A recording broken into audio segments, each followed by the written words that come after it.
नमस्कार दोस्तों, विवेकानंद के YouTube चैनल में मैं सुरेश चौधरी आप सभी का स्वागत करता हूं। आज हमारा जो टॉपिक है वो राज्यसभा है। राज्यसभा टॉपिक को शुरू करने से पूर्व मैं सभी विद्यार्थियों से यह अनुरोध करता हूं कि आप विवेकानंद के YouTube चैनल के माध्यम से जो भी क्लासेस चलाई जा रही हैं उनको ज्यादा से ज्यादा शेयर करें, उन पर कमेंट करें, ठीक है जी। अधिक से अधिक मात्रा में जितना हो सके आप लोग यदि हमें सपोर्ट करेंगे तो हम और अधिक मेहनत से आप लोगों के लिए जो है वो वीडियो प्रोवाइड कराएंगे। तो मेरा आप सभी से यह अनुरोध है कि अधिक से अधिक मात्रा में आप इन वीडियो को शेयर करें, कमेंट करें, लाइक करें, ठीक है जी। फेसबुक पर, यूट्यूब पर या ट्विटर पर, जहां कहीं भी आपको मिले, आपको क्या करना है, इनको अधिक से अधिक शेयर करना है, इनको लाइक करना है और कमेंट करना है, ठीक है जी। तो चलिए, आज का जो हमारा टॉपिक है वो टॉपिक है राज्यसभा। कल की क्लास में हमने आपको संसद के विषय में लास्ट क्या बताया था, संविधान का अनुच्छेद 79 है जिसमें उल्लेखित किया गया है कि संसद राष्ट्रपति और 2 सदनों से मिलकर बनेगी। यहाँ 2 सदनों से तात्पर्य था एक राज्यसभा और एक लोकसभा, और इन दोनों को हम पर्टिकुलर जो है वो अलग अलग पढ़ेंगे। आज हम चर्चा किस पर करेंगे, राज्यसभा पर। तो देखिए जी, ये जो राज्यसभा होती है, इस राज्यसभा के और अन्य क्या क्या नाम हैं? तो राज्यसभा को कहते हैं स्थायी सदन। क्या कहा जाता है, स्थायी सदन, क्योंकि यह कभी भी भंग नहीं होता। राष्ट्रपति इसे कभी भी भंग नहीं कर सकते, तो इसीलिए इसे स्थायी सदन कहा जाता है, ठीक है जी। और क्या कहते हैं इसे, इसी को कहा जाता है उच्च सदन। क्या कहा जाता है, उच्च सदन, ठीक है जी। इसे ही कहते हैं द्वितीय सदन। क्या कहा जाता है, द्वितीय सदन, ठीक है जी। इसे कहा जाता है बुजुर्गों का सदन।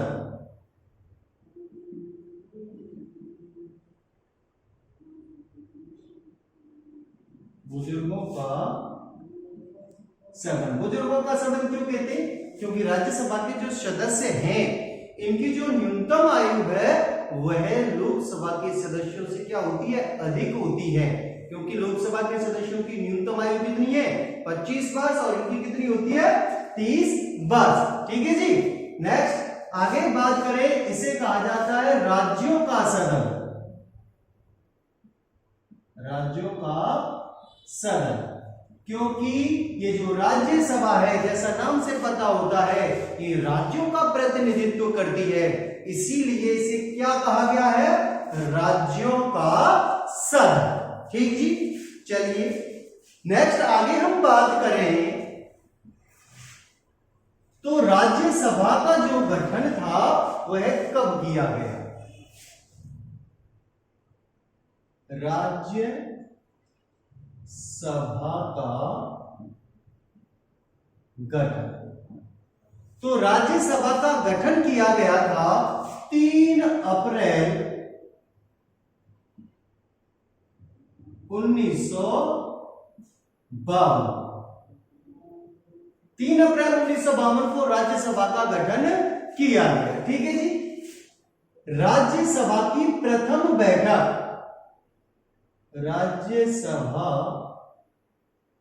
की प्रथम बैठक कब आयोजित की गई थी, तो प्रथम बैठक आयोजित की गई थी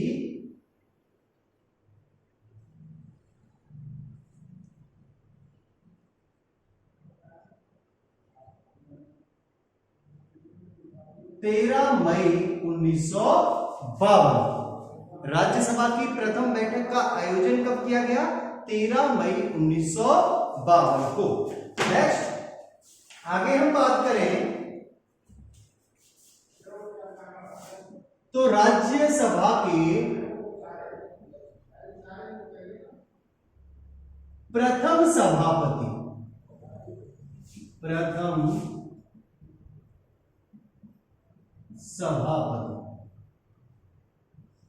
राज्यसभा के प्रथम सभापति कौन थे? ठीक है जी, तो प्रथम सभापति थे डॉक्टर सर्वपल्ली राधाकृष्णन।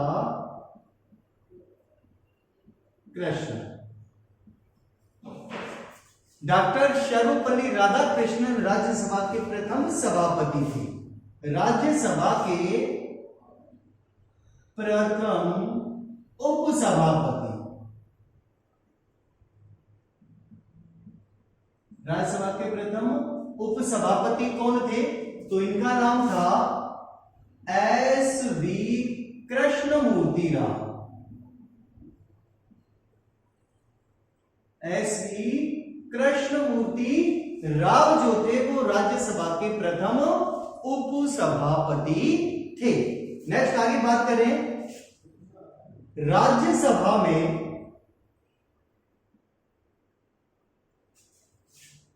प्रथम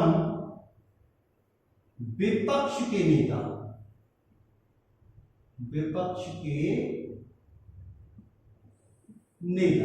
राज्यसभा में प्रथम विपक्ष के नेता कौन थे? तो इनका नाम था कमलकांत त्रिपाठी।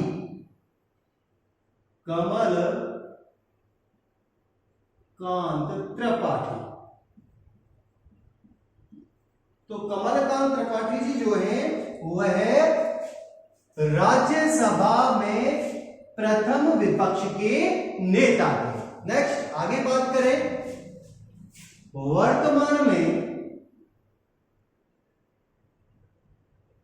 राज्यसभा के सभापति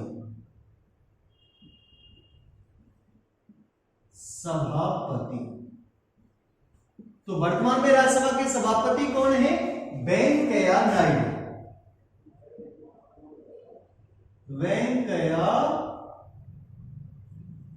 नायडू। वर्तमान में राज्यसभा के प्रथम सभापति हैं। ठीक जी। नेक्स्ट, वर्तमान में राज्यसभा के उपसभापति,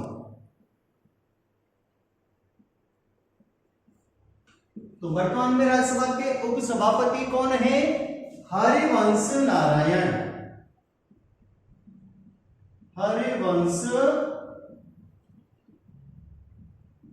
नारायण जी जो है वह वर्तमान में राज्यसभा के उपसभापति हैं। ठीक है जी। नेक्स्ट, वर्तमान में राज्यसभा में विपक्ष के नेता कौन है जी? गुलाम नबी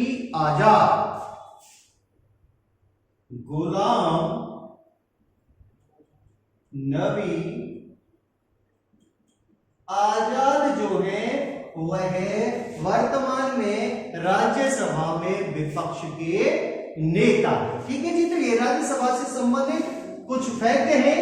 राज्यसभा का गठन कब हुआ? 3 अप्रैल 1952 को। राज्यसभा की प्रथम बैठक कब हुई? 13 मई 1952 को। राज्यसभा के प्रथम सभापति डॉक्टर सर्वपल्ली राधाकृष्णन, प्रथम उपसभापति पूछा जाता है तो एस.वी. कृष्णमूर्ति राव। राज्यसभा में प्रथम विपक्ष के नेता कमलकांत त्रिपाठी। वर्तमान में राज्यसभा के सभापति कौन है? वेंकैया नायडू। वर्तमान में उपसभापति कौन है? हरिवंश नारायण। और वर्तमान में राज्यसभा में विपक्ष के नेता कौन है? गुलाम नबी आजाद। ठीक है जी। तो ये कुछ फैक्ट थे। नेक्स्ट आगे हम बात करें तो ये जो राज्यसभा है इसे प्रारंभ में राज्यसभा के नाम से नहीं जाना जाता था। तो इसे क्या कहते थे? Council of state. Council of state. तो काउंसिल ऑफ स्टेट का नाम बदल के राज्यसभा कब किया गया? तो काउंसिल ऑफ स्टेट का नाम परिवर्तित करके राज्यसभा कब किया गया था? 23 अगस्त 1954, यानी कि 1954, 23 अगस्त 1954 से पूर्व इसे काउंसिल ऑफ स्टेट के नाम से ही जाना जाता था, लेकिन 23 अगस्त 1954 को काउंसिल ऑफ स्टेट का नाम क्या कर दिया गया? राज्यसभा कर दिया गया। ठीक जी, चलिए अब यहां से आगे देखते हैं। ये जो राज्यसभा है, इस राज्यसभा के गठन का उल्लेख किया गया है अनुच्छेद 80। कहां पर किया गया है? अनुच्छेद 80। ठीक है जी, आगे बात करें।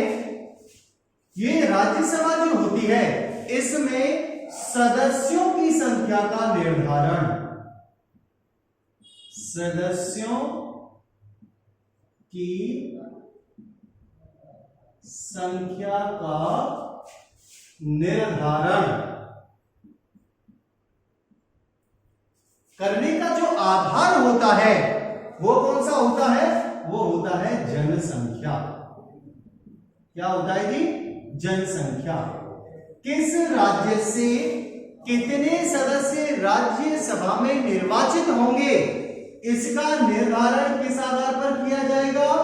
जनसंख्या के आधार पर किया जाएगा। कहने का तात्पर्य यह हुआ कि जिस राज्य में जितनी अधिक जनसंख्या होगी, उस राज्य से उतनी ही अधिक मात्रा में राज्यसभा के सदस्य निर्वाचित किए जाएंगे। ठीक है जी, बात समझ गए? तो राज्यसभा में सदस्यों की संख्या का निर्धारण करने का जो आधार है वो कौन सा है? जनसंख्या है। ठीक है जी, हमने आपको अनुसूची पढ़ाई थी और अनुसूचियों में हमने आपको बताया था अनुसूची 4। अनुसूची 4 में क्या उल्लेखित किया गया है? राज्यसभा में सीटों का आवंटन, किस राज्य से कितने सदस्य निर्वाचित होंगे, उनकी संख्या का जो निर्धारण है वह है, उसका उल्लेख कहां पर देखने को मिलता है? अनुसूची 4 में देखने को मिलता है। और इनका निर्धारण किया किस आधार पर जाता है? जनसंख्या के आधार पर किया जाता है। अब देखिए, यहां पर आपके दिमाग में एक प्रश्न अवश्य आ रहा होगा कि भाई जनसंख्या तो निरंतर बढ़ रही है, लेकिन राज्यसभा की सीटों में क्यों परिवर्तन नहीं हो रहा है? ठीक है जी, तो इस मामले को भी हम समझने की कोशिश करते हैं। तो देखिए जी, 84वें संविधान संशोधन 2001, 84वें संविधान संशोधन कब किया गया? 2001 में किया गया। तो 84वें संविधान संशोधन 2001 के द्वारा राज्यसभा और लोकसभा की सदस्य संख्या के निर्धारण हेतु 1971 की जनगणना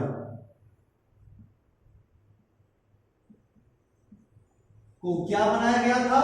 आधार वर्ष।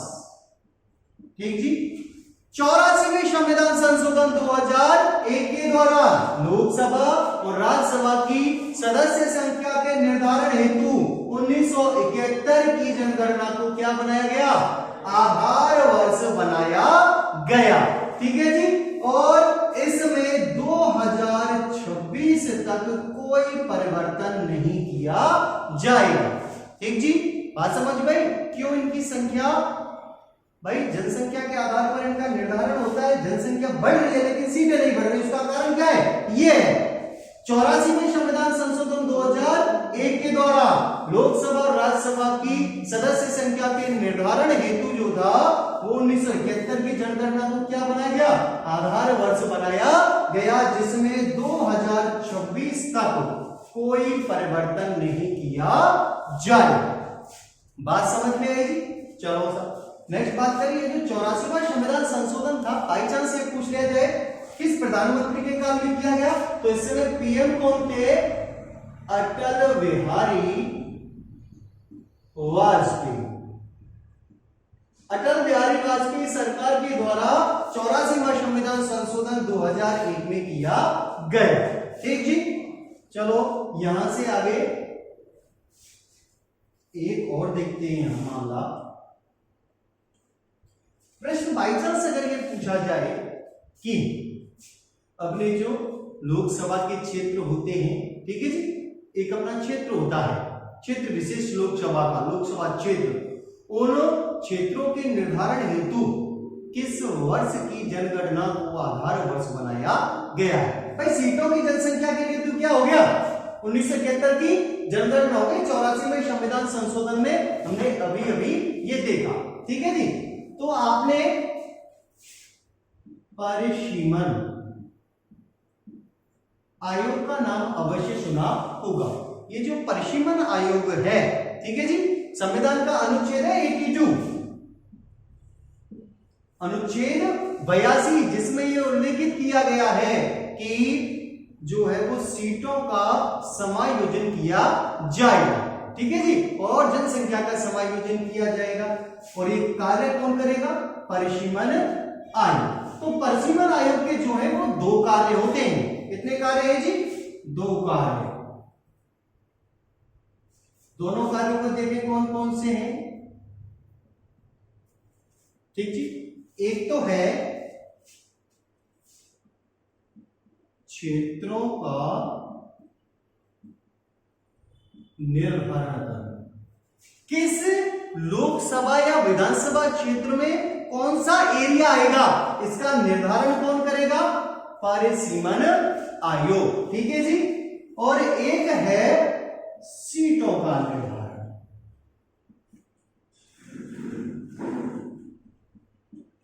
किस राज्य में कितनी सीटें होंगी, इसका निर्धारण किसके द्वारा किया जाएगा, परिसीमन आयोग के द्वारा। तो 2 कार्य हुए हमारे परिसीमन आयोग के, एक तो क्षेत्रों का निर्धारण करना, ठीक है जी, और दूसरा क्या हो गया, सीटों का निर्धारण करना।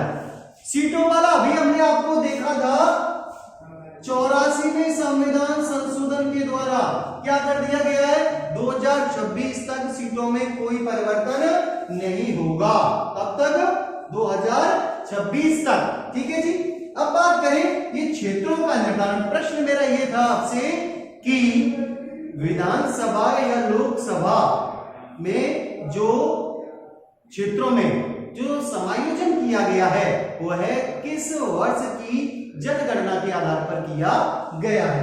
तो इसके लिए जो था वो 87वें संविधान संशोधन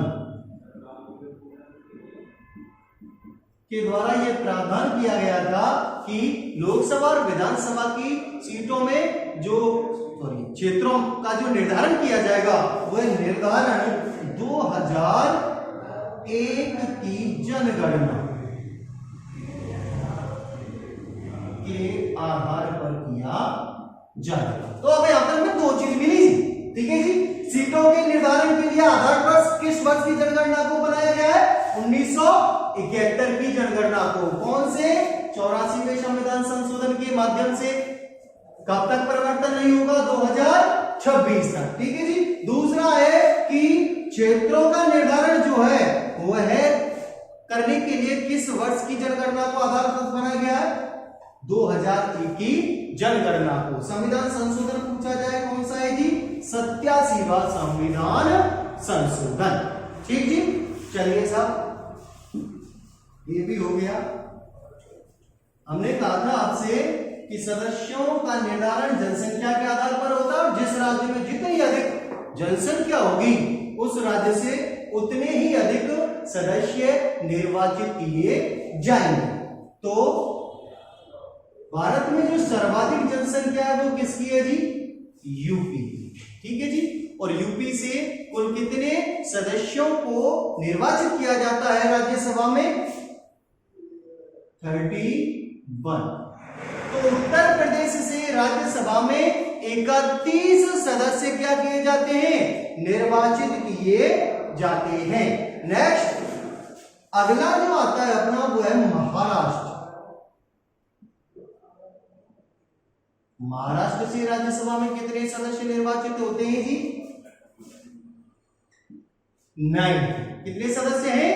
90। 19 सदस्य राज्यसभा में महाराष्ट्र से निर्वाचित किए जाते हैं। तीसरा कौन सा राज्य है? तमिलनाडु। तमिलनाडु से राज्यसभा में कितने सदस्य निर्वाचित होते हैं? तमिलनाडु से राज्यसभा में 18 सदस्यों को निर्वाचित किया जाता है। नेक्स्ट अगला आता है पश्चिम बंगाल। पश्चिम बंगाल से कितने सदस्य हैं? 16 सदस्य। अगला है बिहार। बिहार से कितने सदस्य हैं? 16 सदस्य हैं। नेक्स्ट आता है कर्नाटक। कर्नाटक से कितने सदस्य हैं? 12 सदस्य हैं। ठीक है जी। तो सर्वाधिक सदस्य जो है वो कहां से आते हैं? यूपी से। दूसरा नंबर पर कौन है? महाराष्ट्र 19 सदस्य। तीसरे नंबर पर कौन है? तमिलनाडु 18 सदस्य हैं। ठीक है जी। पश्चिम बंगाल और बिहार दोनों से 16 सदस्य राज्यसभा में क्या किए जाते हैं? निर्वाचित किए जाते हैं। कर्नाटक से कितने हैं? 12। बात करें अपने राजस्थान की, तो राजस्थान से राज्यसभा में कितने सदस्य? 10 सदस्यों को निर्वाचित किया जाता है। ठीक है जी। गोवा से कितने हैं? गोवा से 1 सदस्य है। तो ये क्या है? राज्यसभा में राज्यों का प्रतिनिधित्व है। ठीक है जी। तो आप तो ये याद रखना सर्वाधिक कहां से आते हैं? यूपी से। बाई चांस इनका क्रम पूछा जाए आरोही ओवरेज तो आप ये 6 राज्यों को अनिवार्य रूप से क्या रखना? याद रखना। ठीक है जी। चलिए साहब आगे हम बात करते हैं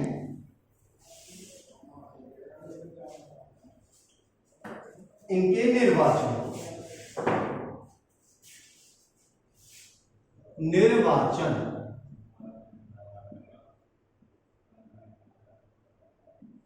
निर्वाचन को सभी बड़े ही ध्यान से समझना, थोड़ा टिपिकल है इनका निर्वाचन। वैसे टेंशन करने की आवश्यकता नहीं है, बड़े ही आराम से आपको समझाया जाएगा। तो देखिए जी, राज्यसभा के जो सदस्य होते हैं इनका निर्वाचन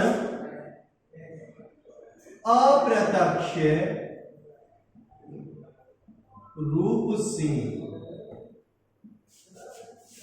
एकल संक्रमणीय आनुपातिक मत प्रणाली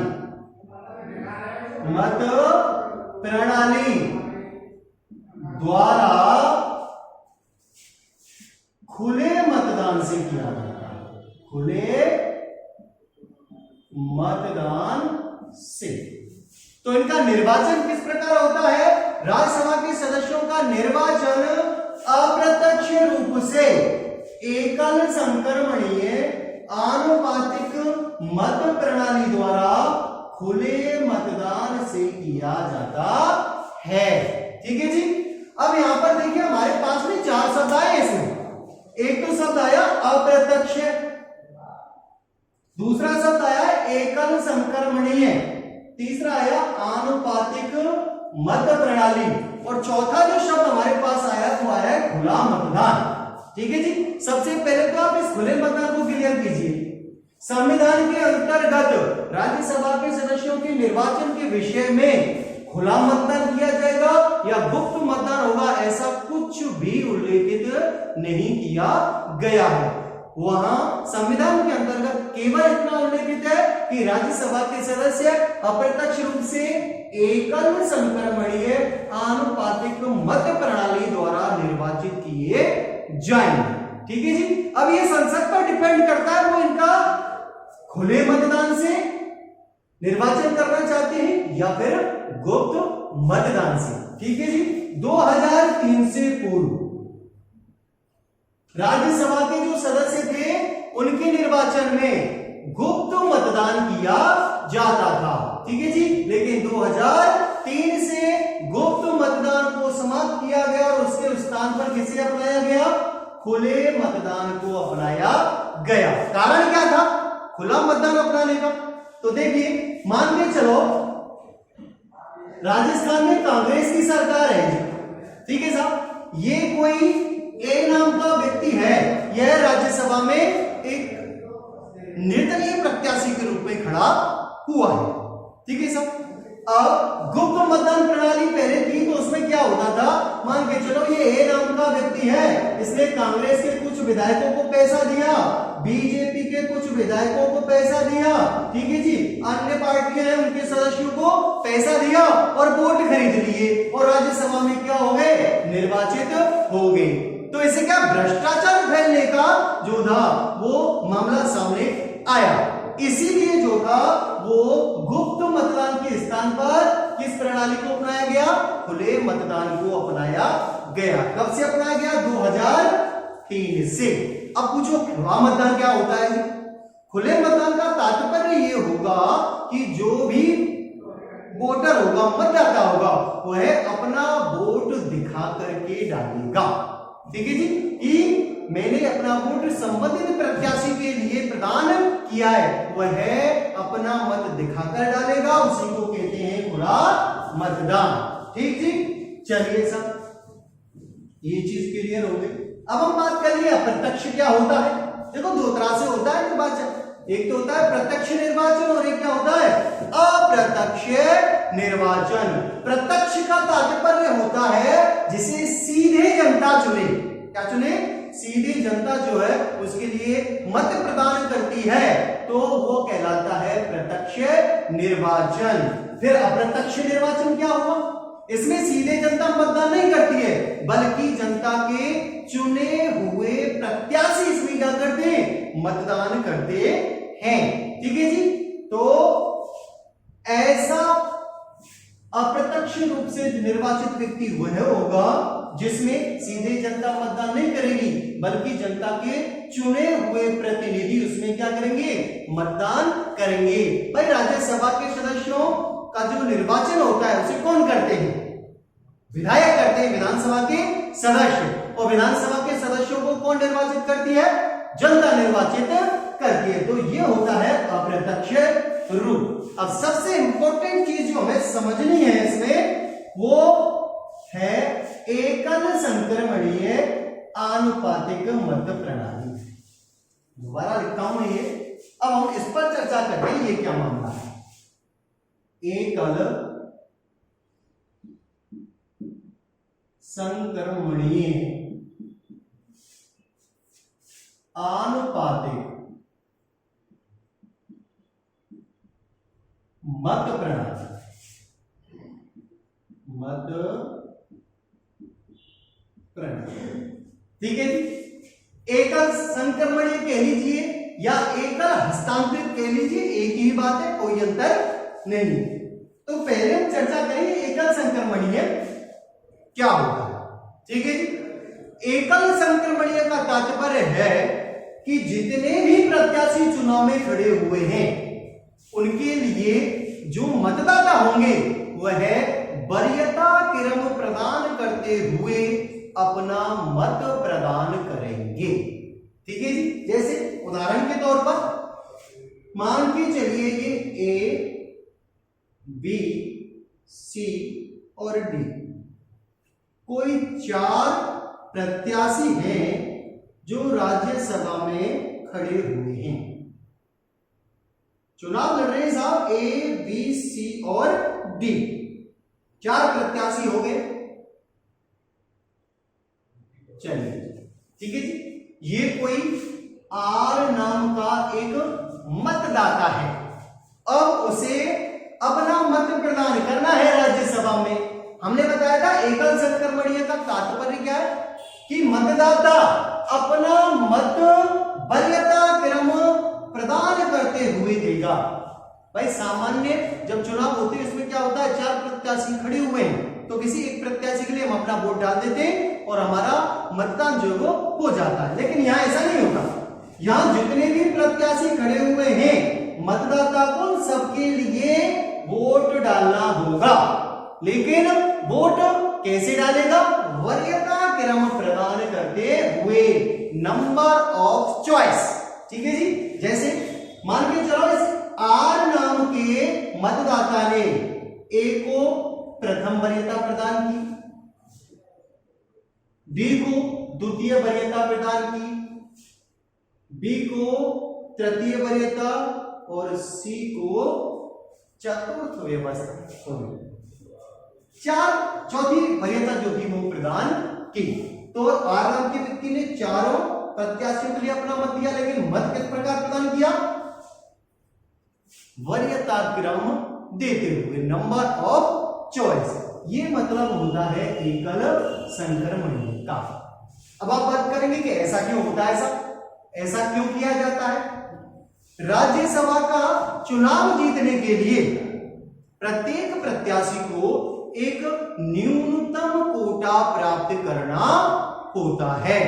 ठीक है जी, आ रहे हैं इस पर आनुपातिक का क्या मतलब होता है, आनुपातिक मत प्रणाली। ठीक है जी, तो राज्यसभा का चुनाव जीतने के लिए प्रत्याशी को एक न्यूनतम कोटा प्राप्त करना होगा, और यदि कोई भी प्रत्याशी को न्यूनतम कोटा प्राप्त नहीं कर पाता है तो उसे तब तक विजेता घोषित नहीं किया जाएगा।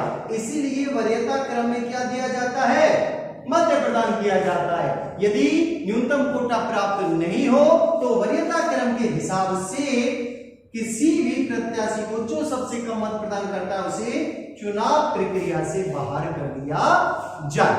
कैसे, इसे हम समझते हैं, देखिए इन्हें निकालने का सूत्र भी होता है न्यूनतम कोटा, वो हम बाद में बात करेंगे। पहले हम उदाहरण समझते हैं। मान के चलो ये 4 प्रत्याशी थे चुनाव में खड़े हुए, राज्यसभा का चुनाव हो रहा और उसमें जो न्यूनतम कोटा है ना जी, वो न्यूनतम कोटा मान के चलो हम 40 लाख, न्यूनतम कोटा कितना है, 40। ठीक है सर, ये एक मत पत्र है। ठीक है जी, और हम कह रहे हैं टोटल जो वोटरों की संख्या को मान के चलो कितनी है, 100 मान के चलो, मानना है। ठीक है जी, न्यूनतम कोटा है 40, कुल मतदाताओं की संख्या कितनी है, 100, प्रत्याशी अपने पास में कितने हैं, 40। अब इनकी की जाएगी वोटों की काउंटिंग। तो वोटों की काउंटिंग कैसे करेंगे भाई, 4 प्रत्याशी हो गए अपने पास में, ए बी सी और डी। ठीक है, अब ये एक मत पत्र है, ऐसे 100 मत पत्र है मेरे ना, मतदाताओं की संख्या कितनी है, 100। वोटों की काउंटिंग करेंगे तो इन 100 मत पत्रों में से ए को कितने मत पत्रों में प्रथम वरीयता प्रदान की गई है वह देखा जाएगा, और जितने मत पत्रों में ए को प्रथम वरीयता प्रदान की गई होगी वह मत किसके लिए काउंट होंगे, ए के लिए। मान के चलो 100 में से 35 मत पत्र ऐसे थे जिसमें ए को प्रथम वरीयता प्रदान की। ठीक है जी, अब बात करें बी। 100 मत पत्रों में से ऐसे कितने मत पत्र थे जिसमें बी को प्रथम वरीयता प्रदान की गई। तो मान के चलो 100 में से 30 मत पत्र ऐसे थे जिसमें बी को प्रथम वरीयता प्रदान की। ठीक है जी, नेक्स्ट सी की बात करें। 100 में से 25 मत पत्र ऐसे थे जिसमें सी को प्रथम वरीयता प्रदान की गई। ठीक जी, और 100 में से 10 मत पत्र ऐसे थे जिसमें डी को प्रथम वरीयता प्रदान की गई। अब देखिए 37 और 30 60, 70, 80, 90 और ये हो गए 100 मतपत्र थे। हमने प्रथम वरीयता के हिसाब से इनको क्या कर लिया, काउंट कर लिया। अब यहां पर देखते हैं भाई न्यूनतम कोटा कितना था, माना था हमने 40। यहां पर किसी भी प्रत्याशी को न्यूनतम कोटा प्राप्त नहीं हुआ, तो यहां इन चारों में से किसी भी प्रत्याशी को विजेता घोषित नहीं किया जाए। जब ऐसी स्थिति उत्पन्न होती है तब कहां आते हैं, आनुपातिक मत प्रणाली पर। इसका मतलब ये होता है कि यदि कोई प्रत्याशी न्यूनतम कोटा प्राप्त नहीं कर पाता है तो सबसे कम मत प्राप्त करने वाले प्रत्याशी को चुनाव प्रक्रिया से क्या कर दिया जाता है, बाहर कर दिया जाता है। तो हमारे पास में ये 4 प्रत्याशी थे, इनमें से सबसे कम मत किसे मिले, डी को मिले, तो डी क्या हो जाएगा, चुनाव प्रक्रिया से बाहर। अब अपने पास प्रत्याशी कितने बचे, 3। और जो प्रत्याशी चुनाव प्रक्रिया से बाहर होता है, जिसे सबसे कम मत मिले थे, उसके मतों को बचे हुए शेष प्रत्याशियों में क्या कर दिया जाता है, हस्तांतरित किया जाता है। वो भी देखते हैं कैसे करते हैं। देखिए सब भाई, डी चुनाव प्रक्रिया से बाहर, मत थे इसके 10, तो मैं डी के 10 मतपत्रों को यहां पर बनाता हूं।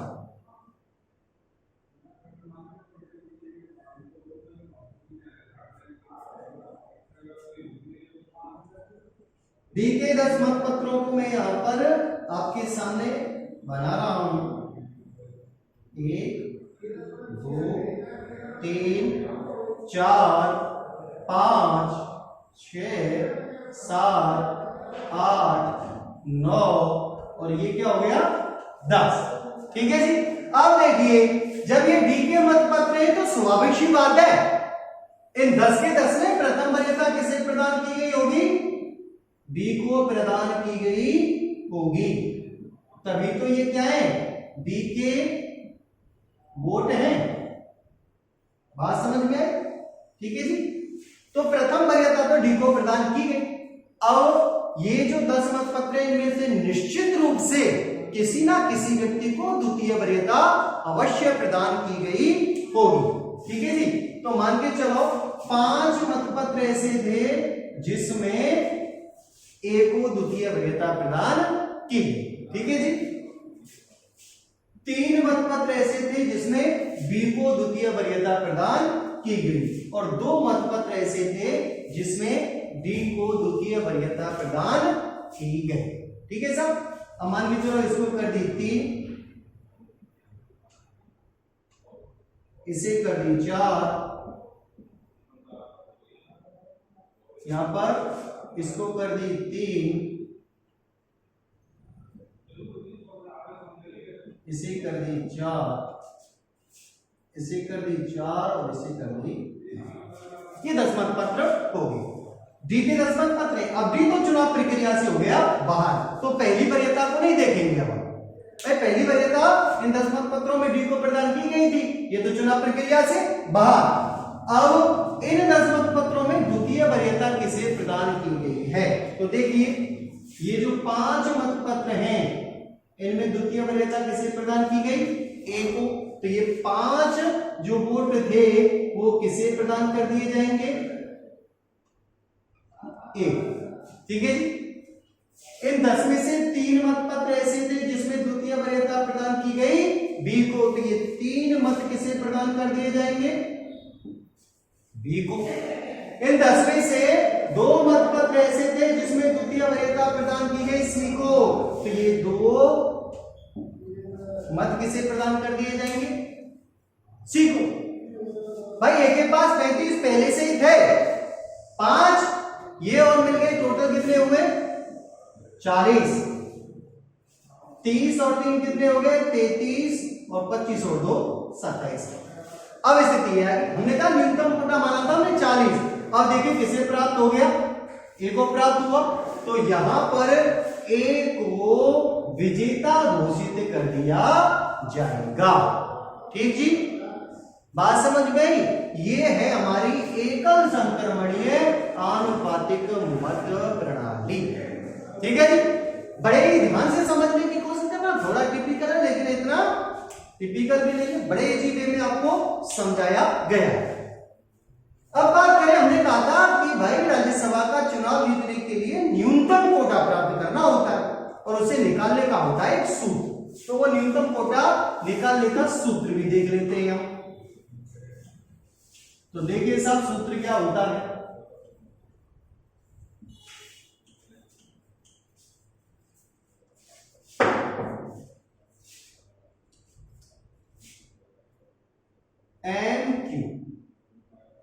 एमक्यू का मतलब है मिनिमम कोटा, न्यूनतम कोटा।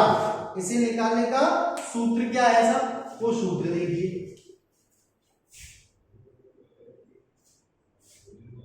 कुल मतदाताओं की संख्या, ऊपर क्या होगा, कुल मतदाताओं की संख्या। ठीक है सर, नीचे आएंगे चुने जाने वाले सदस्य, नीचे प्लस एक और फिर सामने प्लस एक। ये होता है न्यूनतम कोटा निकालने का सूत्र। अब देखिए सर, यहां पर भी सूत्र में हम एक उदाहरण के तौर पर समझते हैं। भाई अपने राजस्थान में राज्यसभा की कुल टोटल सीटें कितनी है, 10 है। ऐसा नहीं है कि इन 10 की 10 सीटों का एक साथ चुनाव होता हो, ऐसे नहीं होता है।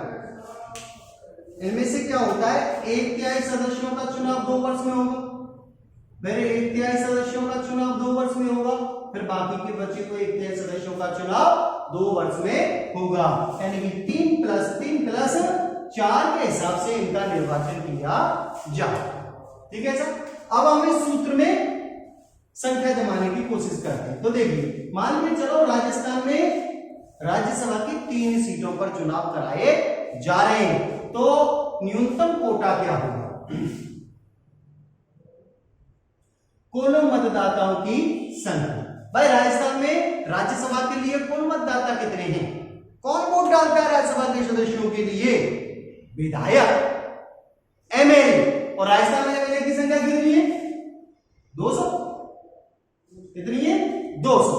अब बात करें चुने जाने वाले सदस्य, कितनी सीटों पर चुनाव कराया जा रहा है, 3 सीटों पर।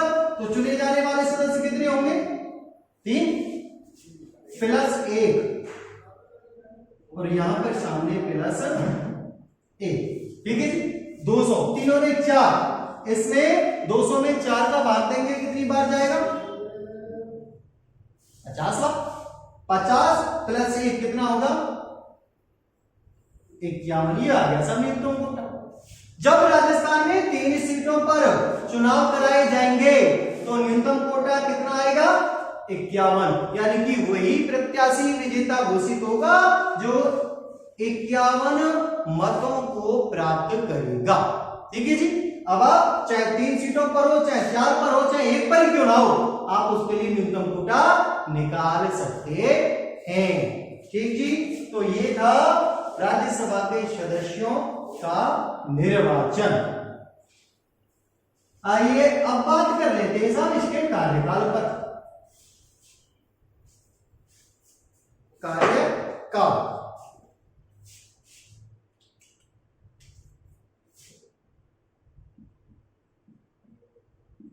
कार्यकाल, तो राज्यसभा के कार्यकाल का जो उल्लेख है वो है अनुच्छेद 83 में किया गया है। अनुच्छेद 83 कार्यकाल का उल्लेख कहां पर है, अनुच्छेद 83 में। तो सुनिए साहब, हमने शुरुआत में आपको बताया था जब राज्यसभा के नाम बताए थे, राज्यसभा कैसा सदन है, स्थायी सदन है। तो राज्यसभा जो है एक स्थायी सदन है, अतः राष्ट्रपति से कभी भी भंग नहीं कर सकता। राष्ट्रपति इसे कभी भी भंग नहीं कर सकता। राज्यसभा स्थायी सदन है, अतः राष्ट्रपति के द्वारा इसे कभी भी भंग नहीं किया जाएगा। लेकिन इसके 1/3 सदस्य प्रत्येक 2 वर्ष में क्या कर दिए जाएंगे? सेवा निवृत्त कर दिए जाएंगे। तो राज्यसभा स्थायी सदन है, इसे कभी भी भंग नहीं किया जा सकता, लेकिन इसके 1/3 सदस्य प्रत्येक 2 वर्ष में सेवानिवृत्त कह लीजिए या अवकाश, क्या कह सकते हैं? अवकाश। उन 1/3 सदस्यों को प्रत्येक 2 वर्ष में अवकाश प्रदान कर दिया जाएगा। ठीक जी। तो इस हिसाब से 1/3 सदस्य प्रत्येक 2 वर्ष में सेवानिवृत्त हो रहे, तो राज्यसभा के सदस्यों का कार्यकाल कितना होगा? सदस्य का कार्यकाल 6 वर्ष। कितना होगा जी? 6 वर्ष। यहां एक बात बड़ी ध्यान देने योग्य है। प्रश्न है राज्यसभा का कार्यकाल कितना होता है? आप वहां 6 वर्ष मत कर देना, गलत हो जाएगा। राज्यसभा का कोई कार्यकाल नहीं होता, क्योंकि ये स्थायी सदन है और इसे कभी भंग नहीं किया जा सकता। लेकिन प्रश्न है कि राज्यसभा के सदस्यों का कार्यकाल कितना होता है, तब हमारा आंसर होगा 6 वर्ष। बात समझ में आई? राज्यसभा स्थायी सदन है, इसका कोई कार्यकाल नहीं होता है, लेकिन इसके सदस्यों का कार्यकाल होता है, और वो कितना होता है? 6 वर्ष। इसके 1/3 सदस्य प्रत्येक 2 वर्ष में क्या कर दिए जाते हैं? सेवानिवृत्त कर दिए जाते हैं। ठीक जी, यहां तक समझे? अब देखिए मामला यहां से आगे हम तुम्हें एक समझाने की कोशिश करते हैं।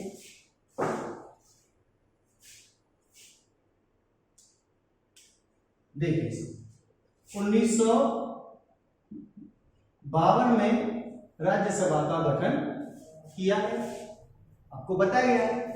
चलो अभी थोड़ी देर पहले बताया 1/3 सदस्य 2 वर्ष में सेवानिवृत्त कर दिए जाते हैं। तो भाई बात आई 1954, क्योंकि 2 वर्ष क्या हो गए? पूर्ण हो गए।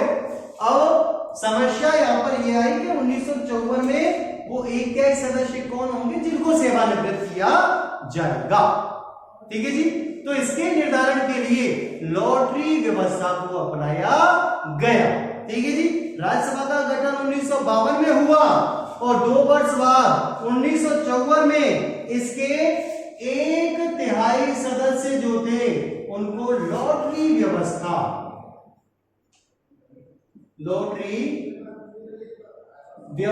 के द्वारा सेवानिवृत्त किया गया।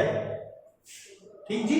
लॉटरी व्यवस्था का मतलब है जो प्रत्याशी थे उन सब के नाम की पर्चियां डाली गई, उनमें से 1/3 पर्चियां निकाली गई। देखो ऐसे समझने की कोशिश करते हैं भाई। ये हो गया 1954। यहां पर हमने 1/3 सदस्य निकालने हैं। ठीक है साहब। तो टोटल सदस्यों के नाम की पर्चियां डाली, उनमें से 1/3 पर्चियों को बाहर निकाला और जिन व्यक्तियों के नाम आए उन 1/3 व्यक्तियों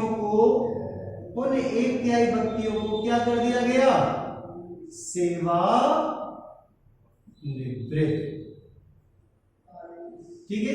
लेकिन 1954 में ही नए 1/3 सदस्य क्या कर लिए गए? निर्वाचित कर लिए गए। नए सदस्य निर्वाचित।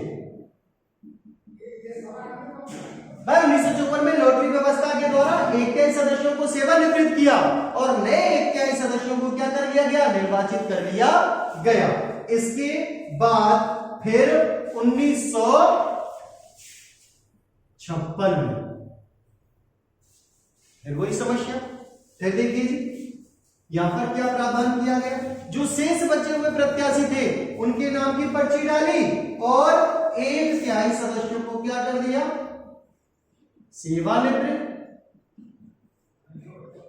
सेवानिवृत्त। ठीक है जी। और यहीं पर नए 1/3 सदस्यों को चुन लिया, नए 1/3 सदस्य क्या कर लिए, निर्वाचित। ठीक है जी। इसके बाद 1958, ठीक है जी। अब देखिए 1958 में कोई जरूरत ही नहीं थी, जो 1/3 व्यक्ति बचे हुए थे उनको क्या कर दिया गया, सेवानिवृत्त, और नए 1/3 सदस्यों को निर्वाचित कर दिया गया। इसके बाद 1960 यहां से फ्लो बन गया सब। जो नए 1/3 सदस्य 1954 में निर्वाचित किए गए थे उनका 6 वर्ष का कार्यकाल कहां पर हो गया, 1960 में उनको सेवानिवृत्त कर दिया गया। इसके बाद फिर 2 साल बाद जो नए 1/3 सदस्य 1956 में निर्वाचित किए गए थे उनको 1962 में क्या कर दिया गया, सेवानिवृत्त कर दिया गया। इस तरह से अब ये फ्लो है कि जो 1/3 सदस्य 6 वर्ष पहले निर्वाचित हुए थे उनको 6 वर्ष का कार्यकाल पूर्ण होने के बाद सेवानिवृत्त कर दिया जाता है और नए 1/3 सदस्यों को निर्वाचित कर लिया जाता है। ठीक जी। तो ये था राज्यसभा का अपना कार्यकाल। एक प्रश्न पर और चर्चा करते हैं, फिर आज की क्लास को हम विराम देंगे। ठीक है जी।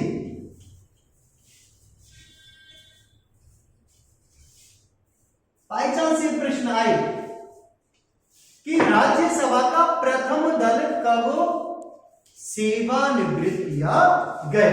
क्वेश्चन सुनना, राज्यसभा का प्रथम दल कब सेवानिवृत्त किया गया।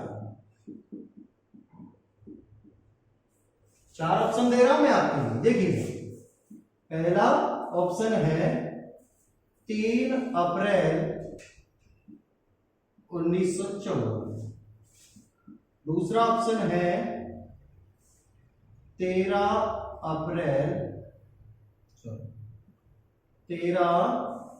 मई 1954, तीसरा ऑप्शन है 2 अप्रैल 1954 और चौथा ऑप्शन है 23 अगस्त 1954। प्रश्न है राज्यसभा का प्रथम दल कब सेवानिवृत्त किया गया। ठीक जी। ऑप्शन है अपने पास 3 अप्रैल 1954, 13 मई 1954, 2 अप्रैल 1954 और 23 अगस्त 1954। प्रश्न बहुत इजी है, लेकिन परीक्षा हॉल में बैठे बैठे हमारा दिमाग जो है वो इधर उधर ज्यादा एक्स्ट्रा सोचता है। आइंस्टीन बन जाते हैं सब हॉल में बैठे बैठे, एक्स्ट्रा सोचने लग जाते हैं। अब लगाओ इसमें दिमाग भाई, आंसर क्या होगा इसका। हमने आपको पूरा पढ़ा दिया। राज्यसभा का गठन कब हुआ था, 3 अप्रैल 1952। पहली बैठक कब भाई, 13 मई 1952 को। इन 2 ऑप्शनों पर चर्चा करनी है हमें, ये इन्हें तो छोड़ भूल जाओ, बाकी के 3 ऑप्शनों पर चर्चा करनी है। अब देखो चर्चा ये करनी है कि भाई 3 अप्रैल 1954 आंसर होगा, 13 मई 1954 आंसर होगा या 2 अप्रैल 1954 होगा। प्रश्न है राज्यसभा का प्रथम दल कब सेवानिवृत्त किया गया। अब कब से काउंट करेंगे, अब गठन से काउंट करेंगे या प्रथम बैठक से काउंट करेंगे, समस्या ही आ गई सर। तो 2 वर्ष का कार्यकाल गठन से काउंट होगा। पहली चीज तो गठन हुआ 3 अप्रैल 1952 को।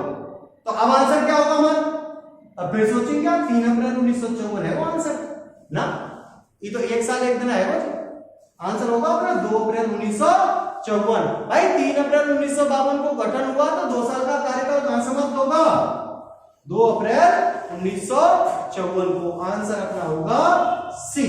ठीक जी। तो आज की क्लास को हम यही विराम देते हैं।